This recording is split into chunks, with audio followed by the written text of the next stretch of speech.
aqui no nosso estúdio a gente recebe a psicóloga Ely Tavares. Obrigada, Ely, pela sua presença. Boa tarde, seja bem-vinda. E a gente também recebe aqui a Mirielle. Boa tarde, Mirielle.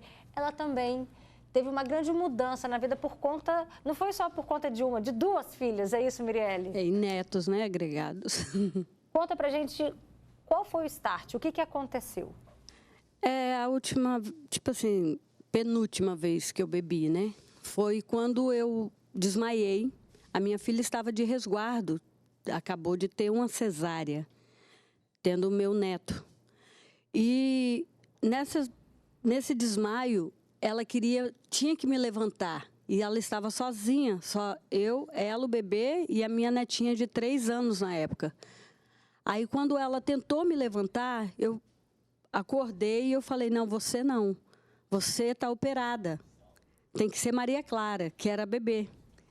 E ali eu me apoiava na bebê e totalmente bêbada, totalmente desprezível, totalmente horrível a cena. Eu tento imaginar para ver o quanto era horrível que eu vivia.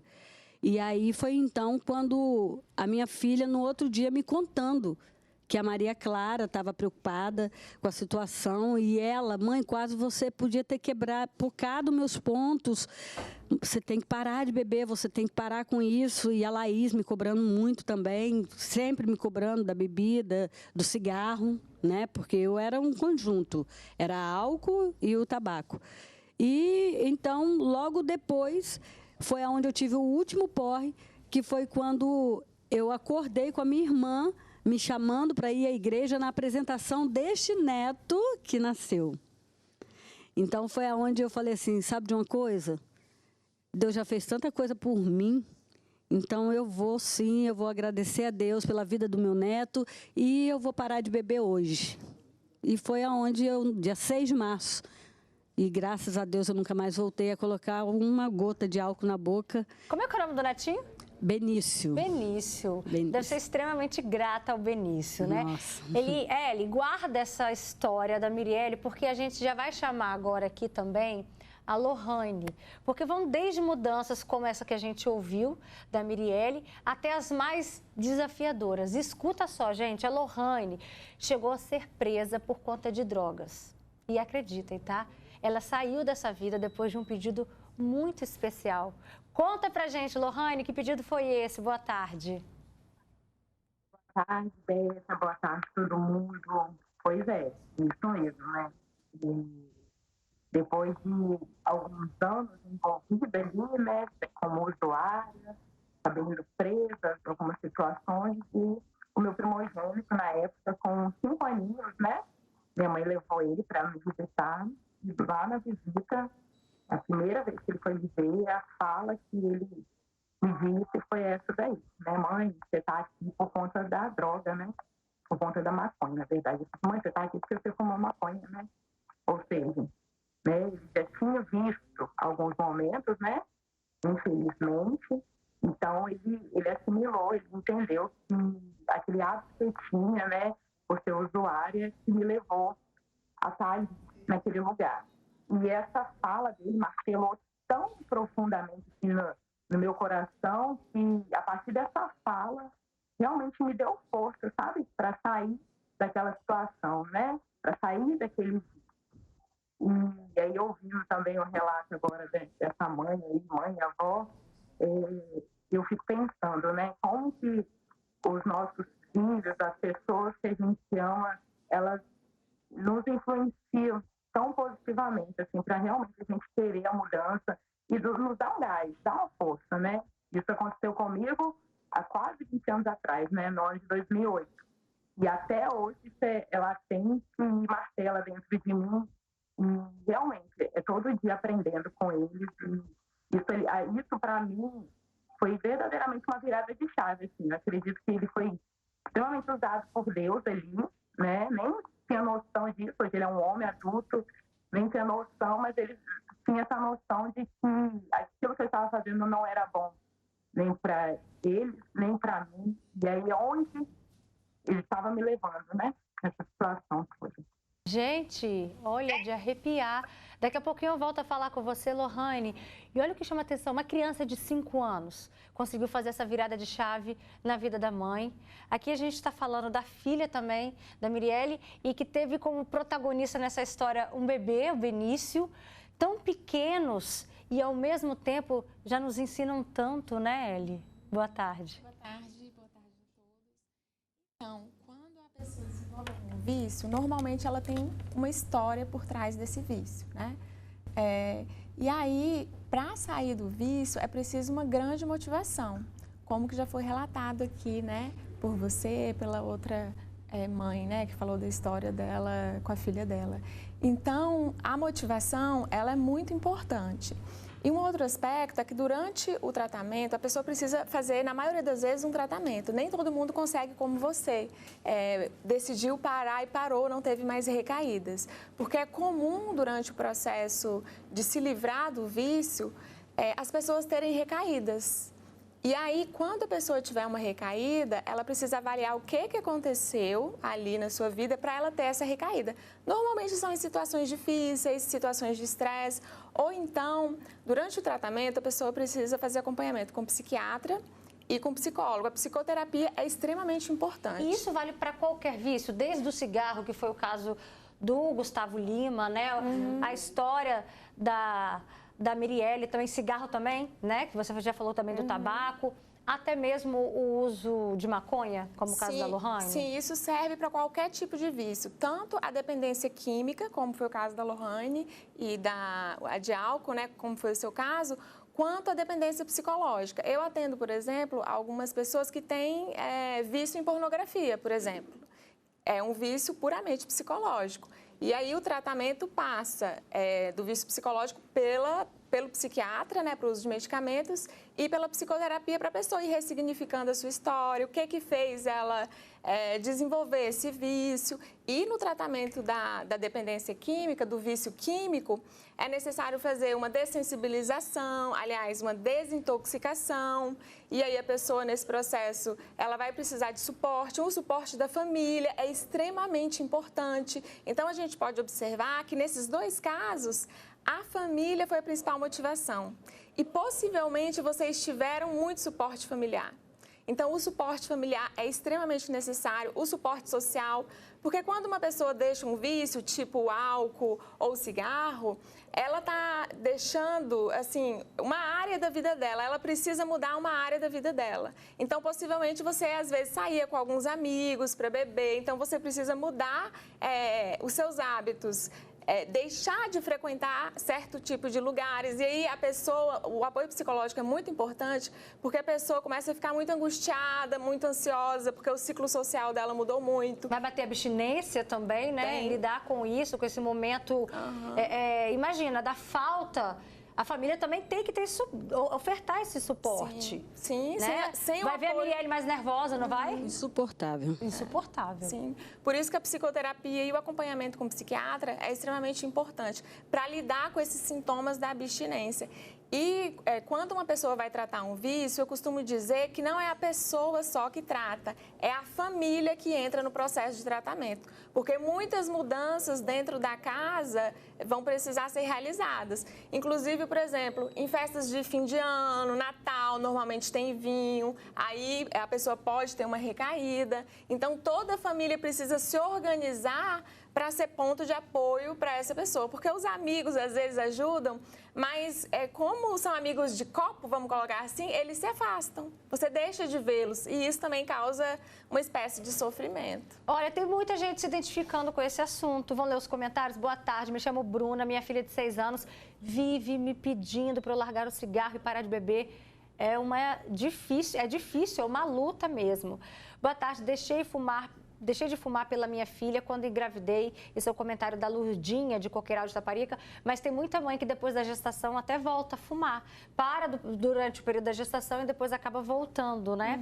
Tem um relato, meu esposo dizia que bebia socialmente, mas com isso não tinha vida com a família.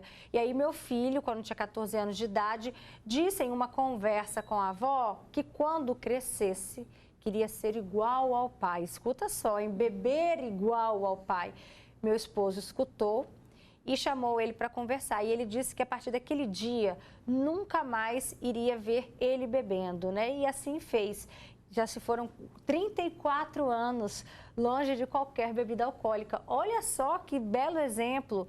Também tem aqui o Edionor, participa com a gente falando, o meu neto Felipe me perguntava, por que você fuma? Me perguntou tanto que eu parei de fumar por eles, né? Pelo Felipe e pelo Matheus, meus lindos netos. Manda pra gente seu comentário, tá? A sua história, que daqui a pouquinho eu vou ler. Mas deixa eu conversar agora com a Priscila Madeira. Daqui a pouquinho, inclusive, a gente tá indo no nosso espaço gourmet. Pri, que receita deliciosa. Mas primeiro, antecipa pra gente, você também teve uma grande motivação para dar uma virada na sua vida? Então, tive. E por muitas vezes, foi o que a doutora falou, né? Que engraçado, a gente acha que larga o vício e se não vigiar, né? E eu, no meu caso, por trabalhar com o público infantil, morro de vergonha. Eu não fumava na frente de ninguém, em público, na frente de nada. Só que eu sou mãe solo, né, gente? E hoje o Danilo tá com 18 anos. E nisso, quando a gente veio a pandemia, eu voltei por causa daquela loucura de, a preocupação, o que nós, né, empreendedores, vamos fazer, meu Deus. Aí voltei. Parei. Mas ele chegou a fazer um pedido antes para você parar? Não, quando ele viu, me pegou de supetão, né, que eu tava fumando escondido no quintal. Ele mãe, não. Ele fez a cara de tão decepcionado, gente, que aquilo me desmontou. E assim mesmo eu ainda continuei lutando com o vício. E aí ele me pedindo, né? E ele entrou em oração, ele falou, vou entrar no propósito, porque se parar de fumar. E mesmo assim eu continuava, eu não fumava na frente dele. Parei. Passou-se recentemente, eu passei por uma crise, né, de sobrecarregada do trabalho, borderline, e parei com tudo, e aí voltei de novo a fumar escondido, lógico, né? E aí, quando ele descobriu, foi a mesma coisa, só que dessa vez ele se silenciou e se fechou. Eu via na cara dele, né, quando ele sentiu o cheiro, ele só falava assim, tá tudo bem? E aí? Que agora tá rapaz, tá maior do que eu, né? E aí eu tentava, às vezes, interagir com ele. Ele não queria interagir. Tipo assim, olha, me deixa quieto que eu não tô gostando do que você tá fazendo. Vamos não ver, tá então, certo. como é que a gente lida com essa questão da recaída. Porque uma vez que o pai, uma vez que a mãe faz essa promessa pro filho, eu vou, então, meu filho, parar de fumar porque você pediu, porque meu netinho pediu. Como é que fica essa questão da frustração quando eles flagram uma cena dessa, né? Você passou pela recaída? Várias vezes. Eu tenho o meu neto mais velho, Brian, que ele era bebezinho, e ele falou, vovó, sua boca tá fedendo a cigarro, tá muito nojento. Então aquilo me deu um start que eu falei, não, eu tenho que parar de fumar por causa dele. Só que não adiantou, eu voltei há um tempo a fumar. O que eu entendo hoje sobre vícios? Inclusive, a doutora citou da pornografia, que eu também fui viciada. Gente, o cérebro da gente sempre nos lembra daquilo que não vale nada para a gente voltar a fazer. Todos os dias, eu sou lembrada que eu tenho que acender o cigarro, principalmente se eu ficar nervosa. Sabe o que eu volto a dizer para ele? Eu não fumo mais, eu não gasto mais meu dinheiro com você. Você é menor do que eu. Já descobriu sua estratégia, né? Assim com a bebida, você me envergonhava, você tirava a minha dignidade. Hoje eu sou uma mulher que eu me respeito. Assim com a pornografia, eu não preciso disso. Isso me traz maldição. Isso não me faz bem psicologicamente, mentalmente, piorou. Então, a gente tem que saber dizer não para o vício. Tem que ser forte, tem que ser determinada. Deixa eu voltar a falar com a Lohane para ver se ela passou pelo processo de recaída, Lohane. Chegou a acontecer isso com você depois do pedido do seu filho de 5 anos? Na verdade, Beta, ele fez esse pedido para mim, né, numa visita, quando eu estava no presídio. E depois dessa fala dele, demorei 1 ano para mim estar totalmente, sabe, liberta daqueles vícios. Então, assim, foi um processo, né? foi um processo, assim, eu saí do presídio determinada a não usar mais, e aí naquele ano ainda usei, eu lembro que um ano depois, direitinho, porque quando eu saí, a minha mais a segunda, que vai fazer 18 agora, em dezembro, ela ia fazer um aninho, né? Saí na semana dela completar um aninho. E aí, no outro ano, quando ela fez 2 anos, eu já estava totalmente, sabe, sem necessidade das drogas na minha vida. E ouvindo aí o relato, né, dessa outra mãe, o que acontece? Dentro da minha casa, era normal, todo mundo fumar, beber, né? Meus pais bebiam e fumavam. Felizmente, né, meu pai, ele tinha, né, o vício com as drogas, né? E eu falo que tinha que ser, transformou no Senhor tem poucos meses, então, né, não usa mais. Mas eu cresci vendo ele, né, usar. Só que eu acho que é muito da cabeça da pessoa, né? Porque eu tenho mais 3 irmãos abaixo de mim. E eu e um caçolo fomos para esse lado, né? De usar porcaria. Os outros 2, não. Então, assim, tivemos ali um mau exemplo, uma má influência? Tivemos. Mas os outros 2, não. Então, eu acredito que é muito questão também de decisão da pessoa, de querer ou não. E aí, você falando de recaída, né? Foi um processo de mais ou menos um ano para mim sair daquela situação. E até hoje, Beta, nunca mais, graças a Deus, é Ele que me sustenta, nunca mais tive vontade de usar porcaria nenhuma. Amém. Nunca mais. Que bom, Lohane. Ó, tem muita gente aqui participando. Boa tarde, sou moradora de Vila Velha. Eu era viciada em maconha e cigarro desde os 13 anos. Hoje eu tenho 2 filhos, um de 7 anos e uma de 2 meses. Meu filho sempre me pediu para eu parar, né?